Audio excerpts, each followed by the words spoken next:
আসসালামু আলাইকুম শেখ, আমি নিউ ইয়র্ক থেকে বলছি। ওয়ালাইকুম আসসালাম ওয়া রাহমাতুল্লাহি ওয়া বারাকাতুহু। আপনার নামটা তো বলেন না।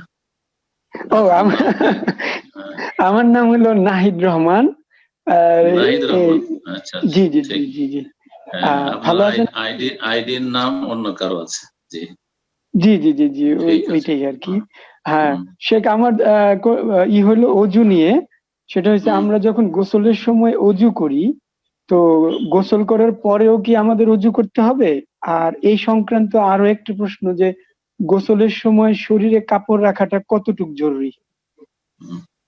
গোসলের আগে যদি উযু করেন, এটি হচ্ছে উত্তম, এটি হচ্ছে সুন্নতি তরিকা। ওয়াজিব জরুরি নয়, কিন্তু ফরজ গোসল হোক আর সুন্নত গোসল হোক আর এমনি গোসল হোক, দৈনিক গোসল হোক, গোসলের আগে উযু করে নেওয়া সুন্নাত, মুস্তাহাব। আর যদি কেউ না করে তাহলে পরে উযু করবে। গোসলের আগে যদি উযু করে নিয়ে থাকে আর লজ্জা স্থানে হাত না দেয়, তাহলে সেই উযুই যথেষ্ট। লজ্জা স্থানে হাত দিলে উযু নষ্ট হয় না, দুটো মত রয়েছে এই ক্ষেত্রে সতর্কতার ফতোয়া হচ্ছে যে লজ্জা স্থানে সরাসরি হাত দিলে উযু নষ্ট হয়ে যাবে, স্পর্শ করলে উযু নষ্ট হয়ে যাবে। সুতরাং এমনটা করবে না। লজ্জা স্থান পরিষ্কার করার পরে উযু করেন, উযু করার পরে গোসল করেন, আর সেই গোসলই যথেষ্ট।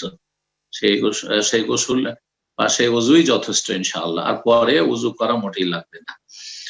আরেকটি কথা মনে রাখেন, যে কেউ যদি উযু না করে, শুধু গোসল করে, তো উযুর অঙ্গগুলি তো ধোয়া হয়ে গেল, তো তাহলে তার কি পুনরায় উযু করা লাগবে কিনা, এই মর্মেও দুটি মত রয়েছে। একদল বলছেন যে আহ যেহেতু উযুর অঙ্গগুলি সবগুলি ধৌত করা হয়ে গেছে, সুতরাং আর উযু করা লাগবে না।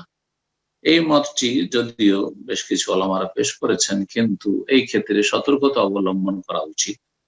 আর নাসাইতে এই মর্মে একটি অধ্যায় ইমাম নাসাই রাহমাতুল্লাহ কায়েম করেছেন, বাবত তারকিল ওযু বাদাল গোসলের পরে ওযু ছেড়ে দেওয়া সম্পর্কে অধ্যায়।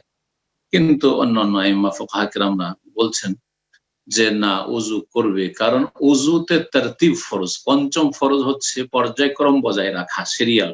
আল্লাহ আগে মুখমণ্ডল কথা বলেছেন, তারপরে হাতের কথা বলেছেন, তারপরে মাথার মাসের কথা বলেছেন, তারপরে পা ধোয়ার কথা বলেছেন।